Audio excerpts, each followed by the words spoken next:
করতেছে প্রশাসনের এত ক্ষমতা। বাঁচাই দেন রে, বাঁচাই দেন। জিজ্ঞাসা করতিলেন আটকায় রাইকে প্রশাসন, এরা কয় প্রশাসন এই।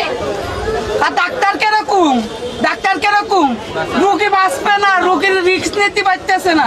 আরে বাঁচা আমারও তো আল্লাহ রাতে, ও তো ট্রিটমেন্ট নিতে পারতো। ট্রিটমেন্ট নেছে ডাক্তার, ডাক্তার ট্রিটমেন্ট নেছে নেছে ডাক্তার কষাই কোন চিকিৎসা দিনি ডাক্তারে, কোন চিকিৎসা দিনি। ডাইরেক্ট কইছে যে বাচ্চা বাঁচবে না, খালি একটু চিকিৎসা দিয়েছে যে বাঁচবে না।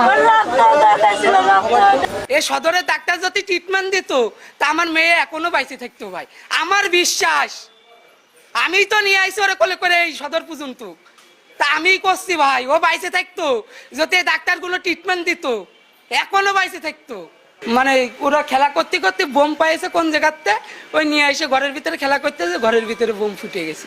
তারপরে যে ওই সদরে নিয়ে চলে আসলাম, ওই বোম ফুটার পিট পিটিয়ে মনে করেন তো ওই ছেলে সুস্থ ছিল, তো ছেলে ঘরের থেকে বেরোয় আইছে। বেরোয় আসলে এবার লোকজন দৌড়ে যায় ঘরের ভিতরে, দেখতেছে যে ঘরের ভিতরে কিটা কিটা আছে। দুটোই মেয়ে ছিল ঘরের ভিতরে, ওই ছেলে আর ওই মেয়ে ছিল। আর ওই বাচ্চাটা ঘুমাইছিল খাটের উপরে, ওর কোনো ক্ষয়ক্ষতি হয়নি, খালি ওই মেয়েটার মনে করেন যে বেঁকে দাও। ও রাতেই মনে হয় বোম ছিল।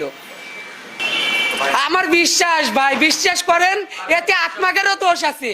আত্মারা প্রশাসন তাই কি হয়েছে, আত্মাকেরও দোষ আছে। আত্মারা ইমার্জেন্সি আত্মাকেরটা দেখাইছেন, আমাকেরটা দিয়েছেন, আমাকে রুগী দিয়েছেন, ওই দেখেন যাই দেখে আসেন।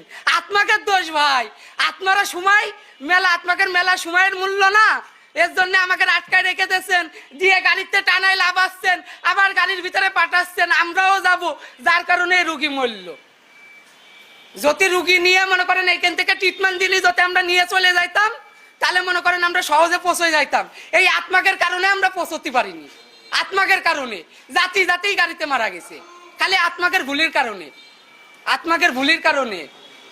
হ্যাঁ ভাই, না এখনো এই পৃথিবীতেও থাকে, এখনো থাকে। কি হয়েছে ওর যায় দেখেন, ভালো করে যায় দেখেন, ওর কিচ্ছু হয়নি।